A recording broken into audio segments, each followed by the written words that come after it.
Alors, prenons maintenant l'exercice 2 qui consiste à rajouter une barre d'état de 30 pixels de hauteur qui indique combien d'aliens ont pu atterrir dans la ville. Donc, ce qu'on n'a pas pu éliminer par clic. Alors, on va utiliser add status bar et mettre entre parenthèses le nombre de pixels. Et ensuite, on peut mettre set status text pour changer le texte de la barre d'état. Alors, on va probablement construire la barre d'état avant d'afficher la fenêtre. Donc on va mettre add status bar 30 pixels de hauteur. Si on exécute, voici ce que l'on obtient. La barre d'état est ici. Et pour mettre du texte, eh bien, il suffit d'utiliser set status text et là mettre salut tout le monde pour le moment, juste pour tester. Alors allons-y, F5, salut tout le monde. Ça marche. Donc on va probablement remplacer par nombre d'aliens qui ont atterri. Et bon, quand le jeu débute, normalement, il y en a 0. Nombre d'aliens qui ont atterri, 0. Bon, maintenant, il faut, à chaque fois qu'un alien atterrit, il faut augmenter quelque part une variable et changer le texte. Alors, il y a pour ceci plusieurs options. L'une serait d'utiliser une variable globale et l'autre, plus maligne, je vais vous la montrer maintenant, c'est d'utiliser des variables de classe. Alors, si on voulait utiliser une variable globale, on écrirait ici, par exemple, nombre d'aliens atterris. On commence à 0.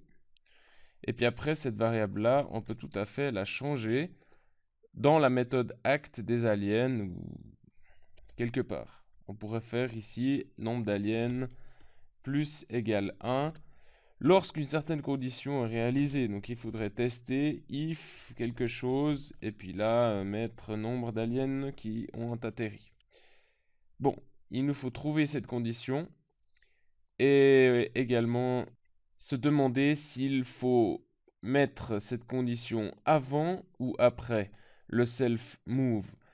Alors, bon, essayons comme ceci en le mettant après. Alors, je rappelle que cette méthode act ici est appelée par le système du jeu à chaque cycle de la simulation du jeu, donc à chaque, par exemple, 50 millisecondes. Et le self ici renvoie à un alien bien particulier, celui sur qu'on est en train de bouger en fait.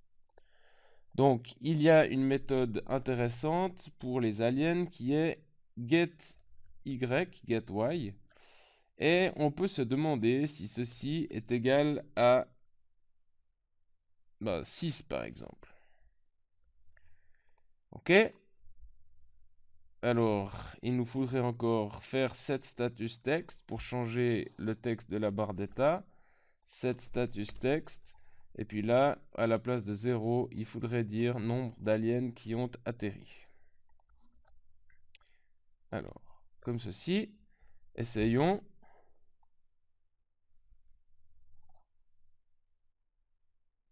Alors, il me dit qu'il y a des problèmes. Alors déjà, il y a plusieurs problèmes. J'ai mis 6 ici alors que j'aurais dû mettre 10 parce que la hauteur de la grille c'est 10. Et il semble que lorsqu'un alien arrive au fond, eh bien ça fasse planter le programme. Il nous dit Unbound local error, local variable NB alien atterri referenced before assignment. Donc en gros, il croit ici que ceci est une variable locale et c'est tout à fait normal. Puisque j'essaie de la modifier, je devrais donc la déclarer globale. Global NB alien, je pense que vous vous rappelez encore de ceci. Je dois la déclarer globale pour pouvoir la modifier. Alors, est-ce que ça fonctionne cette fois-ci? Oui. 2, 3, 4, 5, 6, 7, 8, etc. Ça fonctionne. Bon, maintenant, j'aimerais vous montrer une autre technique que celle utilisant les variables globales. Alors, au lieu d'utiliser cette variable globale NBAlien atterri, on peut utiliser ce qu'on appelle une variable de classe. On a déjà entendu parler des variables d'instance. Donc une variable d'instance, c'est celle qu'on créerait avec self.variable égale quelque chose. Mais on peut aussi créer des variables de classe. Le problème de ces variables d'instance, c'est qu'elles sont propres à chaque alien. Chaque alien aurait, si vous voulez, son propre compteur si je définissais ceci de cette manière, self.variable.nombre d'aliens atterris égale 1. Chaque alien aurait ce compteur qui est différent. C'est pas ce qu'on veut. Ce qu'on veut, c'est une variable qui soit commune à tous les aliens. Alors pour ceci, on peut définir cette variable, non pas dans le constructeur, mais ici, dans le corps de la classe. Et ceci est ce qu'on appelle une variable de classe. Une variable de classe est partagée par tous les objets, toutes les instances de la classe alien. Donc ici, on pourrait enlever le global nombre d'aliens. Et ici, on pourrait évidemment enlever cette variable globale, puisque maintenant, on a transformé ceci en une variable de classe qui doit ici être initialisée à 0. Voyons si ça fonctionne. Alors, oups, il nous dit local variable nombre d'aliens atterri reference before assignment. Bon, bah c'est tout simplement parce que j'ai fait une petite erreur. C'est que pour accéder à cette variable, ce que je dois faire, c'est écrire le nom de la classe alien, point le nom de la variable. Idem ici. Et maintenant, ça va fonctionner parfaitement, normalement. 1, 2, 3, 4, 5, etc. Donc, pour récapituler, nous avons utilisé une variable de classe. Vous voyez qu'elle n'a pas été définie à l'intérieur du constructeur. Elle a été définie directement après la définition de la classe ici. Et on lui a directement mis une valeur.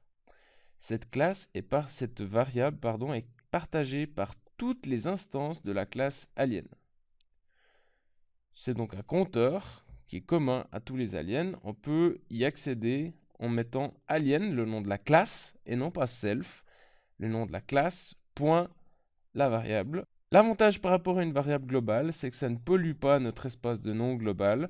On essaye vraiment d'utiliser le moins de variables globales possible dans un programme, peu importe sa taille. Plus en fait le programme devient grand, plus il est important de ne pas utiliser de variables globales, ou le moins possible.